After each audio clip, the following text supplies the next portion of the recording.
We're back again with the Galactic Librarian, How you doing Andrew today? Bartzis. This is part 14. I'm guest hosting tonight. Lance is taking a break, and I get to pop in and see if I can ask the perfect question. It's all about the questions. So what kind of questions do you have for me tonight? So I'm very intrigued by your role as a Galactic Librarian. Galactic historian. The librarian is just another aspect within it. When I first began to understand its purpose, the records itself needed perception, and that perception is what ultimately showed me my role. So the role and the perception are one and the same. The sacred neutral perspective is the role that I play as a reader of the Akashic record. The Akashic record that I am mainly reading is the Akashic record of Earth's sentience. That is the total sentience that has lived on Earth as a physical body on the center timeline. There's a above timeline and a below timeline. The Akashic record is the center timeline, but the above timeline avatars all have sentience in the graduation timeline. So you can see the Akashic record from the above perspective or the below perspective, but it's both sacred neutral, and it's what allows you to understand the graduation process. When I chose to be the Galactic Historian, I understood the sacred neutral perspective is how I needed to do all presentations. And the presentation is being able to connect into the Akashic records from the sacred neutral perspective with the endurance to do it not in a trance, not medicated in any way, shape, or form, to have friends and family, to have loved ones, to have hobbies, to have a job. I still had to do all that as a function of the sacred neutral. And the more you get into the sacred neutral, the more you are connected to the sentience of Earth, the consciousness of Earth that is saying, I'm a loving being and these are all my children, but this still comes to an end. And you bring in the perspective of the Galactic Prime Creator. Prime Creator is neutral. It is neither polarity. Prime Creator created polarity for his pieces parts to teach him about the micro world and the micro world below that and the micro world below that, so he can create the world above himself, which is to create more galaxies or more universes. So the perspective is the role, because the role is reading the record in an intonation and a vibration that is revealed by the hearts of hearts to have connection to a vibration that is truth for one individual through discernment. Many, many, many shows do I say, use your own discernment. You know, there are people out there that channel one type of information. There are people that do another type of information. When people observe my material, it is like nothing else, because it's from the Akashic record. And that's my presentation. And the role is the presentation. So you mentioned earlier that you are the only Galactic Librarian living on Earth. Is that true? In history right now. In history, when you say in history, meaning since known Earth history, Akashic history. Earth Akashic history. I have the records of 20,000 others. And in the 20,000 others, as I said, there was only 3 previous Galactic historians. And they all died horrible deaths. On Earth or some other planet? Other planets. So this is Earth's first Galactic in-resident historian. And when you read the Akashic record and you're maintaining the sacred neutral perspective, how do you stay on course? How do you avoid from veering plus or minus, so to speak? How do you avoid graying the issue? Just to clarify, there hasn't been a galactic historian on Earth since 28,000 BC. There was a galactic historian that came from somewhere else, outside of time, through a time warp.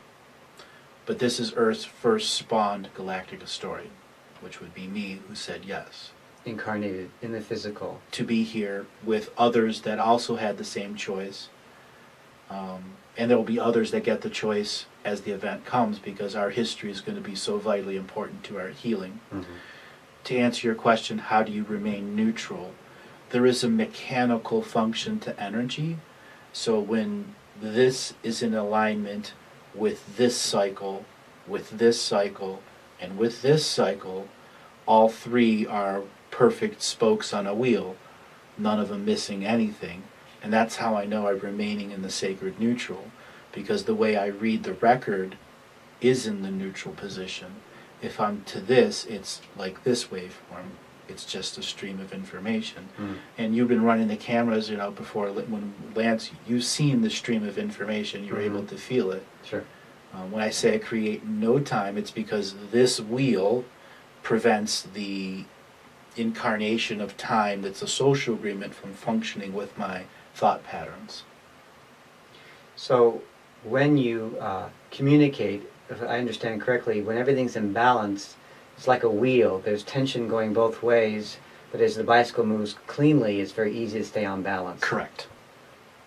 And so... Or ice skating is another way ice skating, right, you stay in balance, right? So are you a referee? No, I'm a presenter.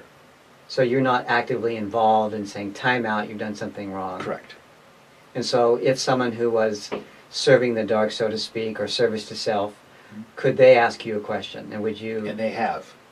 And what is your obligation? I answered that as long as that person isn't aggressive and isn't in my energy field and has a level of respect. And how... So could someone say that you are a fully enlightened being? I'm a human being like everyone else with standard issues like every other human being in the system of domination and control. Are you an ascended master? No. Are you enlightened?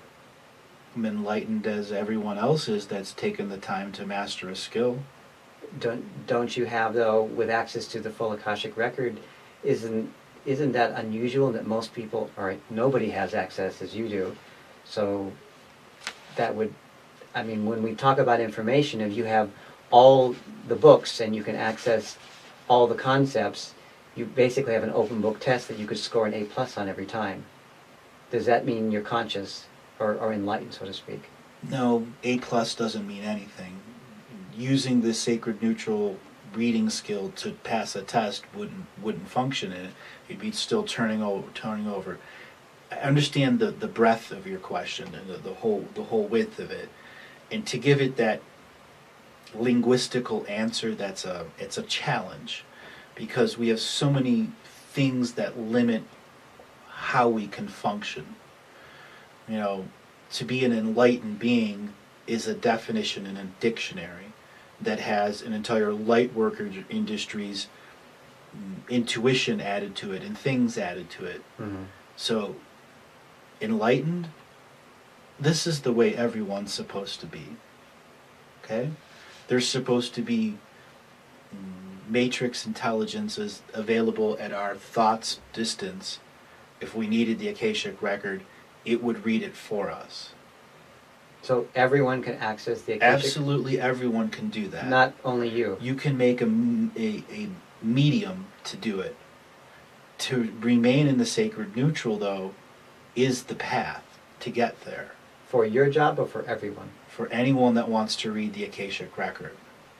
And the purpose of reading the record would be to gather insight? Spiritual contracts. It would be like section 3 of the handbook, or section 2 of the handbook, how to read your contracts. Oh, okay, so that it's basically, do you understand the rules for the game that's being played? I understand the rules very, very, very good, and at times too much, because I can read the Akashic record of the rules.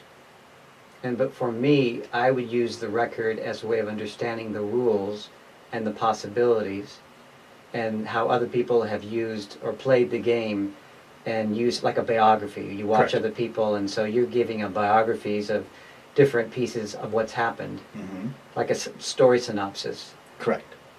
So it's really not the end. To have a grasp of the Akashic record is not necessarily the end result of my aspiration as a soul. Correct. Although ultimately, as I grow as a soul, I may gather more information and wisdom. Correct. And use it as a regular tool as you would use a hammer or a cell phone. It's like a resource. It's like Correct. It's the Galactic Google. Correct. Galactic search engine, whatever, Right. Google, whatever you want to call it. Okay. In my soul's incarnation, I'm so familiar with the drama from all of my past lives of living in every soul family and understanding the factions within factions of the soul families. All of this makes sense to me, and I'm able to put the paradoxal puzzle together. That's what makes the special human me, because you put these puzzles in front of me, I put them together. And how do you do that? I mean, That's you're human. instinct. That's Okay. on instinct. I mean, I can look at a TV broadcast and see the 29 layers of control behind it. How do you stay in this reality when you have 29 other realities? I've got other realities beyond that Oh. that keep me anchored here.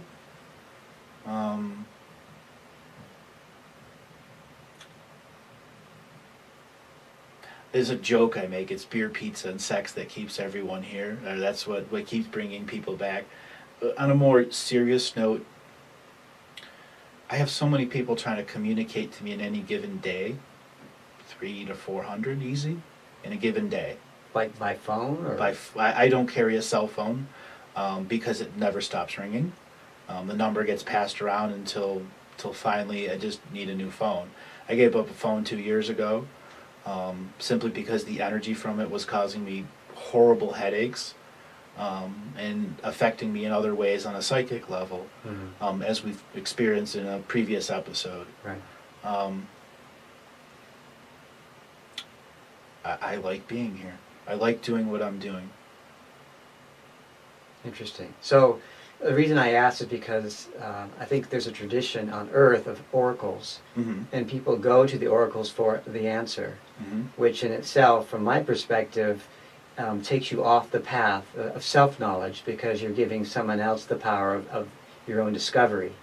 Not that we shouldn't, in my opinion, connect to community, to source truth, because that journey of solving the puzzle means, like a scavenger hunt, you're checking with different sources, but ultimately you wouldn't have the answer from me, and if you truly were an oracle of a high level, you would never give me the answer because it's inside, right? Exactly. It's inside. So your job is not to answer everyone's question about how do I get there.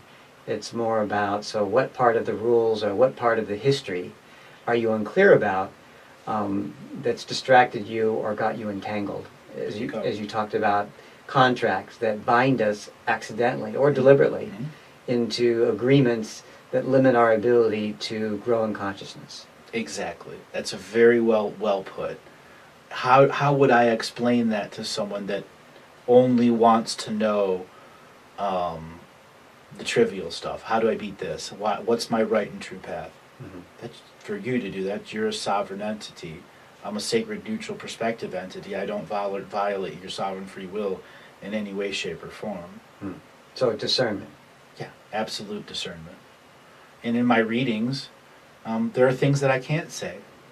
I mean, there's a separation between what's an Akashic record reading and what's a psychic reading, but for me they're one and the same, and I can use the skills at will. So what makes me different is I can connect the patterns that in previous lifetimes that this lifetime is dealing with. I've seen these patterns over and over For again. a human being? Or For a human being. Okay. Or for an off-world species, too. I do many readings for off-world species. How do you do that? Just look at them. So Speak I in the couldn't. soul language? I don't have that ability. Mm-hmm. At least I don't think I do. But you could have a conversation with another being in another dimension. And I've done it frequently. How do they just ring you up? I mean, they don't have Skype there. How do they? It's a psychic communication network. Okay. And how do you gate the billions of other beings that want to access You're in you? collectives. Okay. And collectives hold space.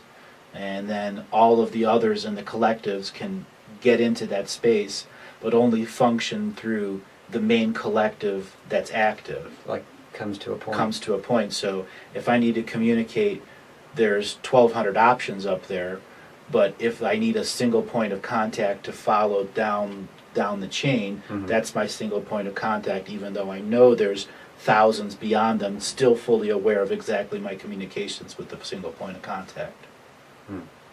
Because it's a full collective. So in a sense, it's easier to work with the non-human because they line up in queue. Yep. And they're very polite, and you basically, Mm-hmm. next, number 29. Exactly. Whereas the human beings, there's a lot. And they forget a lot. And they don't retain it, so they don't use their iPhones to record their... So they get direct access, but at the same time, it's not used always effectively. You've seen people put to sleep or the energy that's come out in the Right. fires. Sure. You know, when you turn that field of energy on, people's natural defensive systems turn on, like going to sleep or TMI, getting jittery. too much information. Too much information. We go to sleep. That's it. Which we see on a larger society when Mm-hmm. there's a topic that's just too sensitive for them to even engage in, and they Mm-hmm. become almost combative, right? They Mhm. become angry. Or the opposite, sleep. Or sleep, and just don't see it. It's very there, but they can't see And that's why I speak in layers, and layers, and layers, and layers. And, you know, some of those interviews may be a little jumpy, but everyone's realizing by now that if you listen to the first 3 Walking Energy shows, or the first 7 shows that we recorded, it's so layered that you have to literally get to an understanding that everything that I'm speaking there is a layer to the next layer to the next layer, and I'm barely getting 20% into it. Hmm. That's how deep it can go. And it requires people to ask questions that are intricate questions. The Akashic records have been in me for as long as I can remember. Guess what? I'm tired of asking questions. You've asked all your questions. I've asked all my questions. You've gone to the library and checked it out. I'm like, what do you want to know? What do you want? So is your contract, so to speak, just this lifetime, if you will? Or you talked about the event, you talked about dream time shifting. How's that role going to go past? My particular role will go into that of a healer. Are you already a healer? I'm already a healer. I do Oh. healings frequently, several days a month. Is that part of the job description of a Galactic historian? No, it's what I did to maintain the sacred neutral. It's the skill set that I wanted in my lifetime, that I wanted to be a Galactic historian, that people would also know me as a healer and as a teacher. So that was your thinking? That was my thinking. Oh. That's how I'd maintain a life in a world of polarity. And the groundedness in terms of Correct. the humility that's needed to stay in the sacred neutral. Exactly. Because I would think that if you had access to all information, that it would be very hard for you to not think, you know, I'm smarter than everyone else here, and you could be very wealthy, you could be very powerful. I would think that you would be courted by everyone because you have the keys to knowledge, which everyone seeks. That's the thing. I learned a long time ago you don't need to know everything. And then there's a point you realize, in this dimension, you can't know everything. It's infinite. It's infinite. And you just go on lock. Exactly. Like in the cosmic lock. Mm-hmm. Okay. Well, I think this is I'd like to talk about discernment in the next segment. Okay. Because I think that's the next step. And now that we have access to the Akashic record in this day and time, which is quite special, and you're now becoming more public globally. Granted, you speak English, but I think you're going to transcribe all of these recordings into English, multiple languages, and Google, so that anyone can go through that and understand the concepts of it. So I do have something to address Sure. on a little in discernment when we're here right now. I get people that come to me that want to read the Akashic records, and they come with these specific questions, you know, this island here, this thing here, and you get other ones that just don't know how to use the tool. And I understand I'm the presenter, and the translation that I'm creating from it is maintaining the sacred neutral and in honoring the Akashic record. That doesn't mean the person that's understanding it is misunderstanding it. So the difficultness of the job in answering trivial questions to one person is a giant question to me. because you have to answer precisely. Exactly. You can't just go, we really don't need to know that, so I'm going to give you kind of a shortcut answer, because that doesn't honor the contract of giving The answer. the most precise answer that you're capable of. And what the person is capable of too. So you do size it. Well, you match it the to... person that could ask the question could be have been psychically influenced to ask a question. Oh. And if I answer a question that is beyond that person's comprehension with a linguistics that could reach them, I would violate their free will, and I would call that psychic vomit. So and there are many people that do that within the light worker industry. They're not Give speaking them too to much. them. Right. They're speaking at them. Right. And so they really haven't provided a service, if you will. And for you to feel good about your service, Mm-hmm. You want to make sure the answers match to the ability to receive. So, and that's why the layers. I mean, if you send and they can't receive, no communications occurred. Correct. I think that's called cognitive dissonance. So Mm-hmm. you're not really helping that person, and you wasted your time in providing them with the insight they've requested. Mm-hmm. Exactly. Okay. It's been interesting. So we'll conclude this part 14, and we will move on in the next episode to talk about discernment. Thank you. Thank you.